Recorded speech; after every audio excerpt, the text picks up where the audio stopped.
নমস্কার সবাইকে, কবিতার রান্নাঘরে। আজকে আমি আপনাদের করে দেখাচ্ছি খোয়া ক্ষীরের গুজিয়া।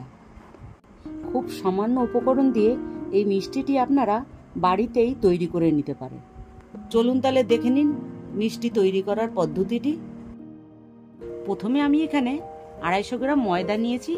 এর ভেতরে আমি সামান্য লবণ দিচ্ছি, এরপর সামান্য বেকিং সোডা দিচ্ছি, সামান্য বেকিং পাউডার দিচ্ছি, দিয়ে এটাকে আমি ভালো করে মিশিয়ে নেব।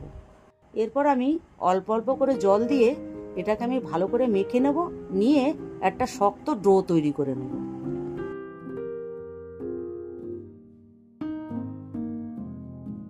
এটা আমার মাখা হয়ে গেছে। এর ভেতরে আমি সামান্য তেল দিয়ে এটা আমি 10 মিনিটের মতন চাপা দিয়ে রেখে দেবো। ততক্ষণে আমি এর ভেতরে দেওয়া পুরটা তৈরি করে নিচ্ছি। তার জন্য আমি এখানে 1 চামচ ঘি দিচ্ছি, আর খোয়া ক্ষীরটা মেখে নরম করে রেখেছিলাম সেটা দিয়ে দিচ্ছি। এরপর এটা আমি 2 মিনিটের মতন ভালো করে নেড়ে চেড়ে ভেজে নেব।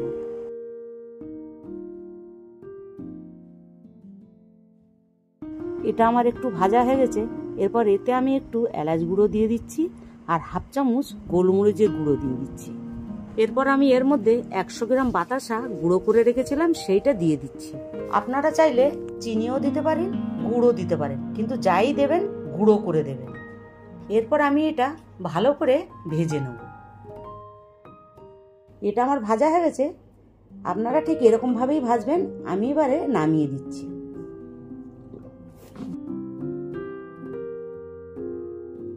এরপরে আমি যে ডোটা করে রেখেছিলাম সেই ডোটার থেকে আমি সমান মাপে লেচি কেটে নিচ্ছি।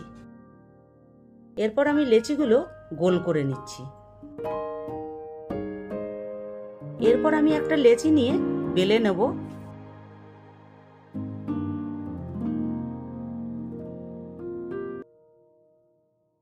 এই বেলাটা যেন বেশি পাতলা না হয়। এটা আমার বেলা হয়ে গেছে। এরপর আমি একটা মাঝারি সাইজের বাটি নিয়ে গোল করে কেটে নেব।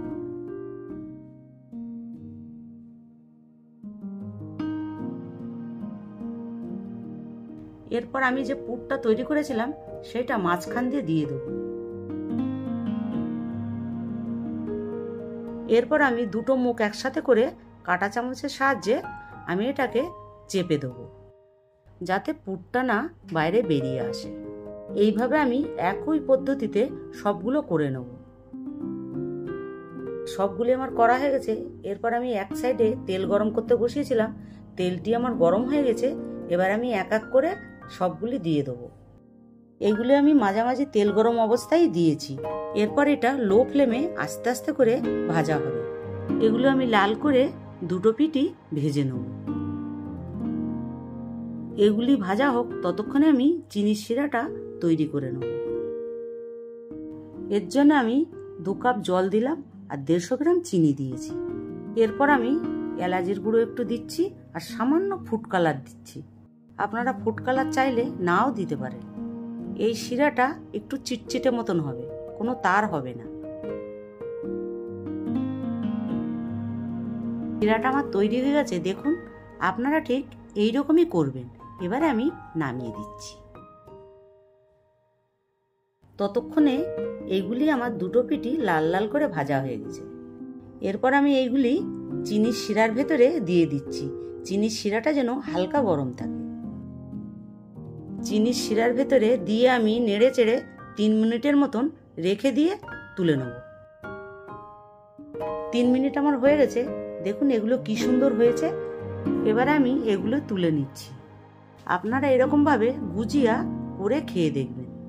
ভালো লাগলে লাইক, কমেন্ট, শেয়ার করবেন। আর নতুন নতুন রেসিপি দেখতে পাওয়ার জন্য আমার চ্যানেলটিকে সাবস্ক্রাইব করবেন।